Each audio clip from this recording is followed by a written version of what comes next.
خلوا عليه يا رسول الله حاجات بيه يتصورون بعد ما ضفوهم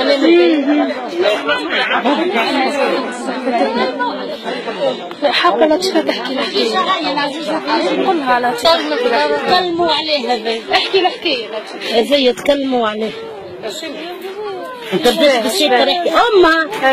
امها ولدها طردها ولدها المراه ذي ولدها خرجها من الدار على وسخ دار الدنيا خاطر هو يعيش في فرنسا ولاباس عليه يحمد ربي يشكره فهمتني خوه قليل زوالي العبل ولعبه تحيل تشهد الجيران والعباد ويشهد ربي وعباده اللي هي ماهيش دارو بيع له دارو بالتحيل بيعها لزوز من الناس الاولاني كي مشى له خوه حكى له بالقصه قال له انا نخاف ربي راهو خوك جا رشاني يا خويا هاي الدار وهرب جاب واحد اخر رشاه بفلوس عنده الفلوس مشى للمحكمه شرى المحكمه بالفلوس شو امه وين ملوحه لوح امه على قدس رمل والجيران جابت لها جريه هي قليله بطبيعتها ما عندهمش يفرحك دور صور الفيلا نتاعو وخر التالي شوف الفيلا نتاعو لاباس عليه